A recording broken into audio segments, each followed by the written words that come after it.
Welcome to VVD news. ప్రజల కోసం ప్రశ్నించే గొంతున్నాయి. నేను మీ సాయిస్తరంగ శెట్టి. ముందుగా ఈ రోజు హెడ్లైన్స్ కు స్వాగతం. విద్యుత్ దీపకాంతులతో దేదీప్యమానంగా మహానంది క్షేత్రం. మెదక్ జిల్లా తూప్రాన్ టోల్ గేట్ వద్ద భారీగా పట్టుబడిన గంజాయి. నంద్యాల పెద్ద మున్సిపల్ హై స్కూల్లో మధ్యాహ్న భోజనం తనిఖీ చేసిన మంత్రి ఎన్ఎండి ఫారూక్. మూతపడిన కేదార్నాథ్ ఆలయం. శీతాకాలం 6 నెలల పాటు మూసి ఉండనున్న కేదార్నాథ్ ఆలయం. ఆంధ్రప్రదేశ్ రజక సమాజ సమస్యల పరిష్కారం కోసం చేసే రజక ఆకాంక్ష సభ 3ను విజయవంతం చేయండి. కదిరి పట్టణంలో దొంగతనాలకు పాల్పడుతున్న 2 మైనర్ బాలురపై కేసు నమోదు. మెడికల్ కళాశాలల ప్రైవేటీకరణను వ్యతిరేకిస్తూ నంద్యాలలో కోటి సంతకాల సేకరణ ఉద్యమం. తిరుపతి ఎస్వీయు పోలీస్ స్టేషన్ కు విచారణకు హాజరైన వైసీపీ నేత భూమన. 10వ తరగతి ఉర్దూ మాధ్యమం ప్రాక్టీస్ మెటీరియల్ పంపిణీ చేసిన మంత్రి ఫరూక్. జనగాం జిల్లా స్టేషన్ కాన్పూర్ లో దొంగ బాబాల హల్చల్. ఆదోని పట్టణంలోని సెయింట్ పీటర్స్ బిఈడి కళాశాలలపై చర్యలు తీసుకోవాలని డిఎస్ఎఫ్ డిమాండ్. ఆదోని పట్టణంలో తీరని ట్రాఫిక్ సమస్య. ప్రజలు రైతులకు తీవ్ర అవస్థలు. ఇక డీటెయిల్స్ చూస్తే నంద్యాల జిల్లాలో కొలువున్న మహానంది పుణ్యక్షేత్రం విద్యుత్ దీపకాంతులతో దేదీప్యమానంగా వెలిగిపోతుంది. కార్తీక మాసం సందర్భంగా ఈవో నల్లకాలువ శ్రీనివాస్ రెడ్డి ఆధ్వర్యంలో మహానంది క్షేత్రమంతా సర్వాంగ సుందరంగా విద్యుత్ దీపాలంకరణ ఏర్పాటు చేశారు. మహానంది ఆలయ ముఖమండపం, ఆలయ గోపురాలకు ఏర్పాటు చేసిన విద్యుత్ దీపాలంకరణలు భక్తులను ఆకట్టుకుంటున్నాయి.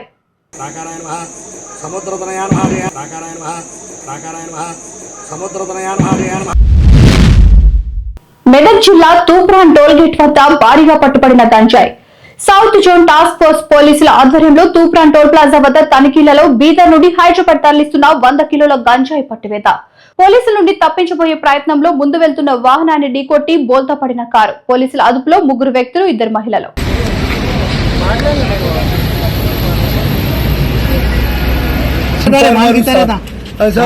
जहांगीर सोना ये 5 जनों का है माल बताने वो भांजा को मारा अंदाजा कितना है भाग गया भांजा अंदाजा कितना है साहब 5-6 किलो होगा मेरे को नहीं मालूम साहब मैं सिर्फ मेरी लेडीज के साथ आ रहा हूँ ये लेके आने वाले माल वाले दूसरे जने మంత్రి ఎన్ఎండి ఫారూక్ ఈ రోజు నంద్యాల స్థానిక పెద్ద మున్సిపల్ హై స్కూల్ ను ఆకస్మికంగా తనిఖీ చేసి మధ్యాహ్న భోజన నాణ్యతను పరిశీలించారు. అధికారులతో కలిసి ఆయన భోజన నిర్వహణ తీరుపై ఆరా తీశారు.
మధ్యాహ్న భోజనం అయితే మంచి పిక్యూరస్ గా ఉంది, అంటే మంచి బాగా రుచికరంగా ఉన్నట్టు కనబడతా ఉంది.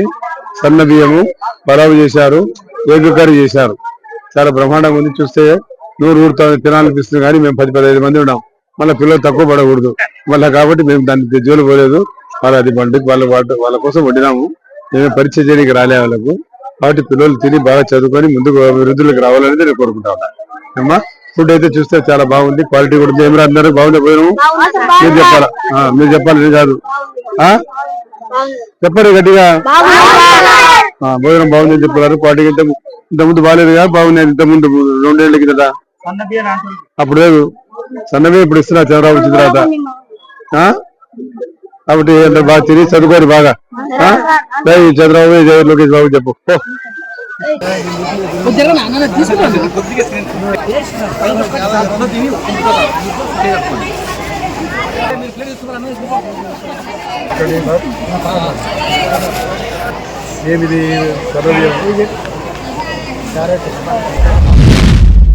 మూతపడిన కేదార్నాథ్ ఆలయం శీతాకాలం 6 నెలల పాటు మూసి ఉండనున్న కేదార్నాథ్ ఆలయ మూసివేత కార్యక్రమంలో పాల్గొన్న 10,000 మంది భక్తులు హర్ హర్ మహాదేవ్ జై బాబా కేదార్ నినాదాలతో హోరెత్తిన కేదార్ ఘాట్.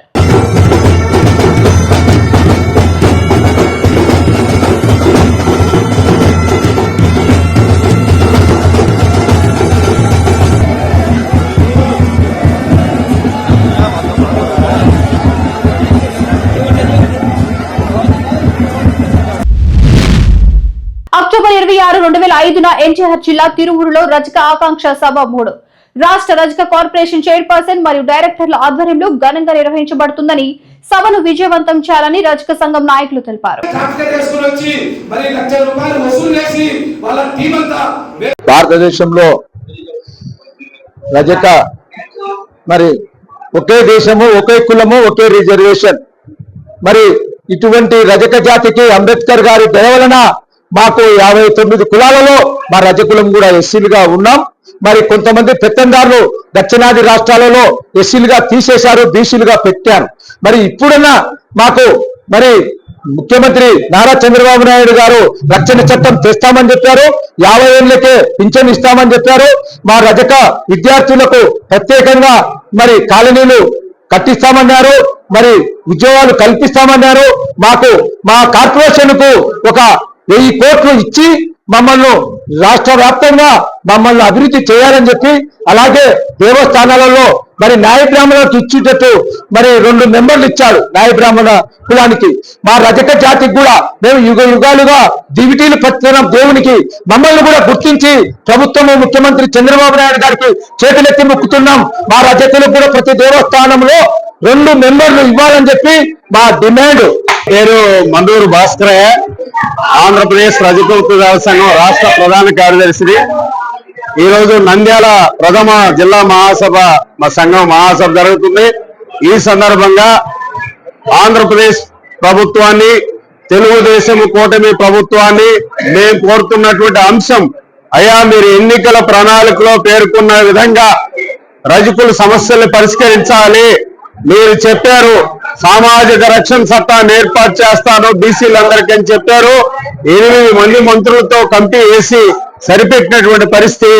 ప్రజా సంఘాలతో, వృత్తి సంఘాలతో, కుల సంఘాలతో చర్చించి విధి విధానాలు నిర్ణయించి అట్రాసిటీ చట్టం లాగా ఒక చట్టాన్ని ఏర్పాటు చేయాలి. అదేవిధంగా 50 సంవత్సరాల పెన్షన్ ఇస్తామని చెప్పారు, ఇవ్వాలి. 200 యూనిట్లు ఇస్త్రీ చేస్తున్నటువంటి వాళ్ళకి, ఇస్త్రీదారులకి కరెంటు ఉచితంగా ఇస్తామని చెప్పారు, ఇవ్వాలి.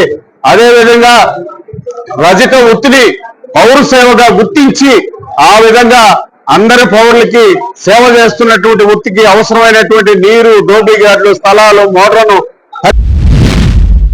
కదిరి పట్టణంలోని మెడికల్ షాపులు, టీ హోటల్స్ లో అర్ధరాత్రి సమయంలో షట్టర్లు ఓపెన్ చేసి దొంగతనాలకు పాల్పడుతున్న 2 మైనర్ బాలురపై కేసు నమోదు చేసిన పోలీసులు.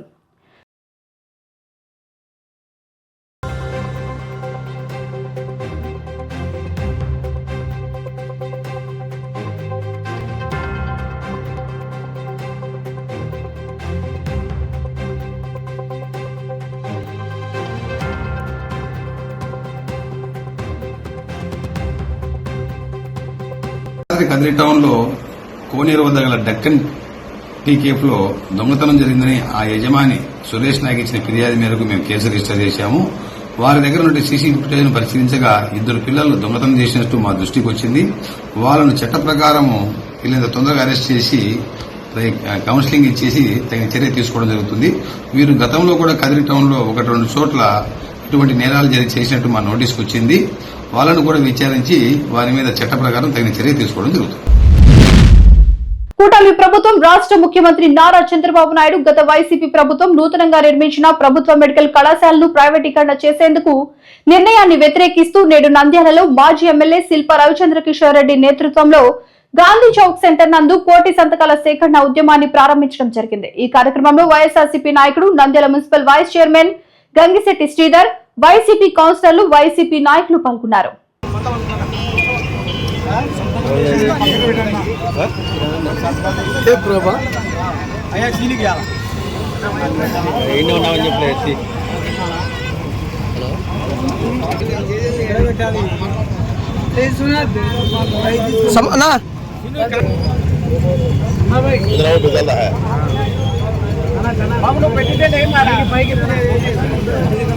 ప్రజలందరూ గమనించాలి.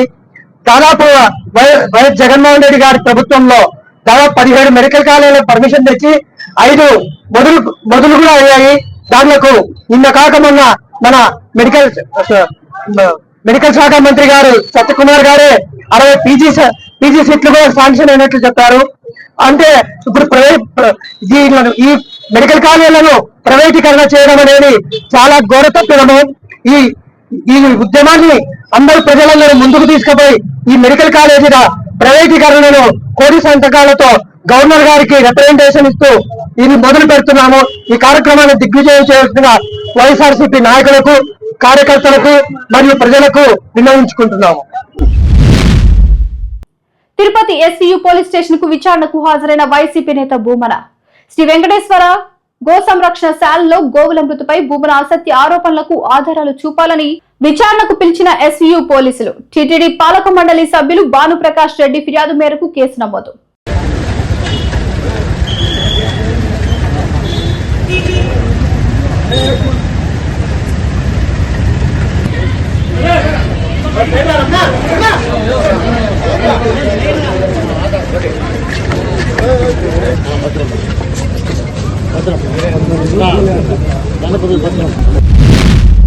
స్థానిక మున్సిపల్ హై స్కూల్ నంద్యాల నందు 10వ తరగతి ఉర్దూ మాధ్యమం ప్రాక్టీస్ మెటీరియల్ ను centre for education development of minorities తరపున ఆవిష్కరణ. ఈ కార్యక్రమం నిర్వహించిన మంత్రి ఫారూక్. సౌమ్యుడు, గుణవంతుడు, ప్రజ్ఞాశాలి, ప్రజాసేవకుడు, సౌమ్యుడు, గుణవంతుడు, ప్రజ్ఞాశాలి, నేత, మార్గదర్శకుడు, విద్యావంతుడు, ప్రజల finance corporation MD is nothing, no ways concern this. But ఆయన నిజాలుడు కాబట్టి చేస్తారని చెప్తే ఆయనకు అప్పచెప్పే బాధ్యత. ఆయన ఈ రోజు చేశాడు, తయారు చేసి పిల్లలకు ఎప్పుడో మనం సిలబస్ ఇచ్చేది ఇప్పుడు ఇద్దాం, ముందు బుక్కలు ఇస్తే చదువుకుంటారని. పిల్లలు రాత్రి పక్కన చదువుతూ ఉన్నారు, చదువుకుంటూనే ఉండేది. నేను చెప్తే కదా, నా మనవరాలు ఫిరోజ్ గారు బిడ్డ, ఆమె కంట్రీలో ఫస్ట్ వచ్చింది. అదే దాంట్లో టీచర్ చేసిందా, దేశంలోనే ఫస్ట్ వచ్చింది, దాంట్లో ఎందుకు చేసిందా? ఏదే సార్ ఫిరోజ్ బిడ్డ, ఫిరోజ్ కి వచ్చి ఫస్ట్ వచ్చింది దేశంలోనే. అదే పిల్లలు 24 గంటలు చదువుతారు. వాటి చదువు అనేది ప్రాధాన్యత ఉంది దానికి. వాటి ప్రభుత్వం తరఫున చేయని సంసిద్ధ ఉన్నాం. నేను ఏదో ప్రజల గురించి అడిగిన 10,000 కాదు, కావాలంటే మేము సొంతం కూడా ఇస్తాం, దాని గురించి కాదు. పిల్లలు అంబిషియస్ రావాలా, ఆ కోరికలు పెరగాల, మేము చదవాలా, మేము ముందుకు రావాలా అనేది. ప్రభుత్వం మీరు చేస్తే కదా మాకు తెలిసేది, మీరు చేయకుంటే మనం ఏం చేయలేమ్మా. ఈ బిడ్డలు, ఆడపిల్లలు కూడా ప్రభుత్వం ముఖ్యంగా ఆడబిడ్డల కోసమే ప్రభుత్వం ఈరోజు మంచి కార్యక్రమం చేస్తూ ఉంది. Centre for education development of minorities అనే సంస్థ ఆధ్వర్యంలో ప్రతి సంవత్సరం కూడా ఉర్దూ మీడియంలో 10th క్లాస్ చదువుతున్నటువంటి విద్యార్థులకు ప్రాక్టీస్ మెటీరియల్ అనేటువంటిది ఉచితంగా ఇవ్వడం జరుగుతుంది. సో ఉర్దూ మీడియంలో మనకు తెలుగు, ఇంగ్లీష్ మీడియంలలో ఉన్నట్లుగా పుస్తకాలు అందుబాటులో లేనందున ఆ కొరతను తీర్చడం కోసం చొరవ తీసుకొని ఉర్దూ భాషలో కూడా ఆ మెటీరియల్ని ప్రిపేర్ చేసేటటువంటి బాధ్యతను సిఐడిఎం తీసుకోవడం జరిగింది. దాని ప్రకారం ఈరోజు గౌరవనీయులైనటువంటి మన రాష్ట్ర మంత్రివర్యులు, మైనార్టీ సంక్షేమ శాఖ మంత్రులు శ్రీ ఎన్ఎండి ఫరూక్ గారి ఆధ్వర్యంలో ఇక్కడ ఆ మెటీరియల్ యొక్క లాంచింగ్ కార్యక్రమాన్ని ఏర్పాటు చేయడం జరిగింది. ఉర్దూ మీడియం పిల్లలకు సహాయం కోసం ఈరోజు చేసిన ప్రోగ్రామ్ లో నిజంగా చాలా అభినందనీయము. మన గౌరవనీయులు మంత్రి గారు మరియు ఉర్దూ అకాడమీ సభ్యులు కలిసి ఈ ప్రోగ్రాము నిర్వహించారు. మామూలుగా తెలుగు మీడియం, ఇంగ్లీష్ మీడియంలో చాలా మెటీరియల్ దొరుకుతుంది, కానీ ఉర్దూ మీడియంలో టెక్స్ట్ బుక్స్ కానీ లేదా ఏదైనా మెటీరియల్ కానీ దొరకడం కొంచెం అరుదు. అట్లాంటి సందర్భంలో పిల్లలకి ఈ విధంగా సప్లై చేయడము, అందుబాటులోకి తీసుకురావడము చాలా అభినందనీయము. మేము కూడా విద్యాశాఖ తరఫున ఎక్కడ కూడా పిల్లలకి ఏదైనా అవసరం అయితే మాడ్యూల్స్ కానీ టెక్స్ట్ బుక్స్ కానీ అందుబాటులోకి తీసుకొస్తాము. ఇంకా అవసరం అయితే కూడా ట్రాన్స్లేషన్ కూడా చేపించి ఉర్దూ పిల్లలకి అందరికి కూడా ఉర్దూ మీడియంలోనే పుస్తకాలు అందుబాటులోకి ఉండేటట్టుగా తీసుకురావడానికి మా వంతు మేము కృషి చేస్తాము, మన గౌరవనీయులు మంత్రి గారి ఆధ్వర్యంలో. Thank you. స్టేషన్ గన్పూర్ ప్రాంతంలో శాంతి పూజల పేరిట వింత పౌడర్ మొహంపై చల్లి నగదు ఎత్తుకెళ్లే ప్రయత్నం చేసిన 4 దొంగ బాబాలు కారులో పారిపోతుండగా పట్టుకుని పోలీసులకు అప్పగించిన స్థానికులు.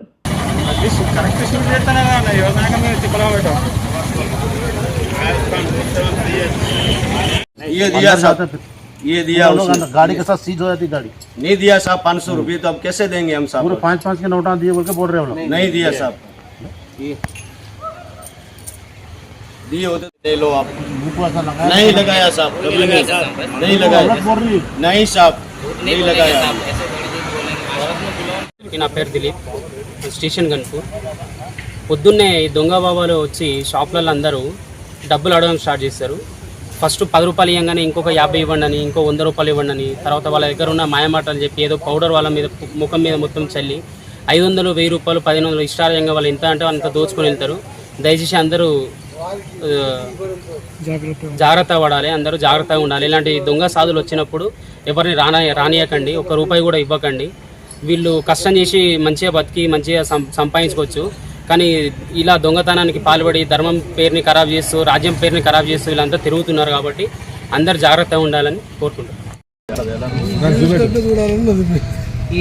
ఇలాంటి వస్తువులు మీ చేతికి ఇస్తారు, విభూతి ఉన్న ఒక రుద్రాక్ష, ఇవన్నీ ఫేక్ అండి. ఇవేవి నమ్మొద్దు. డబ్బులు మాయం చేసి ఏదో విభూతిలాగా మీ చేతిలో పెట్టడం, ఇవన్నీ వీళ్ళు చేసే మాయాలు. వీళ్ళు అసలు నమ్మొద్దు, జాగ్రత్తగా ఉండండి.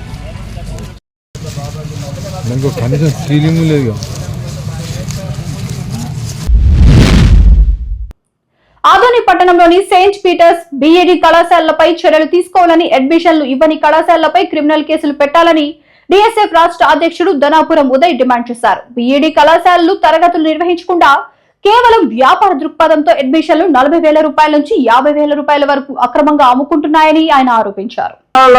అసైన్మెంట్స్ ఫీజు అయితేనేమి, ప్రాక్టికల్స్ ఫీజు అయితేనేమి, అటెండెన్స్ ఫీజు, ఇలా బ్లాక్ టీచింగ్ నిర్వహించుకోవాలి, తరగతులు నిర్వహించుకోకున్నట్ల గత కొన్ని సంవత్సరాల నుంచి కళాశాల యాజమాన్యం నడుపుతున్నటువంటి పరిస్థితి ఏర్పడింది. అంటే ఇప్పటి వరకు అధికారులు కూడా ఏమాత్రం పట్టించుకోకున్నట్ల కళాశాలకు ఒత్తాసు పలుకుతున్నటువంటి పరిస్థితి ఏర్పడింది.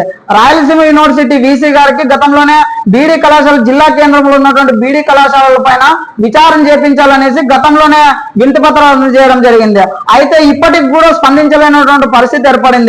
కాబట్టి ఇప్పటికైనా బీడీ కళాశాల, ఆదోన్లో ఉన్నటువంటి బీడీ కళాశాల అయితేనేమి, మరి ఎంజనూరులో ఉన్నటువంటి అయితే జిల్లా కేంద్రంలో ఉన్నటువంటి బీడీ కళాశాలల పైన విచారణ చేపించి విచ్చలవిడిగా ఈరోజు ఫీజులు 40,000 నుండి 50,000 రూపాయల వరకు వసూలు చేస్తున్నటువంటి పరిస్థితి ఏర్పడింది. అంటే అధికారులకు కనిపించవన్నీ. ఆదోని పట్టణంలో ట్రాఫిక్ సమస్య నిత్యకృత్యంగా మారింది. ముఖ్యంగా రేణుకాంబ హోటల్ నుండి ఆర్టీఓ కార్యాలయం వరకు ప్రధాన మార్గంలో ప్రజలు తీవ్ర ఇబ్బందులు పడుతున్నారు. గురువారం కూడా ఇక్కడ గంటల తరబడి వాహనాలు నిలిచిపోవడంతో రైతులు, ప్రయాణికులు తీవ్ర అవస్థలు ఎదుర్కొన్నారు.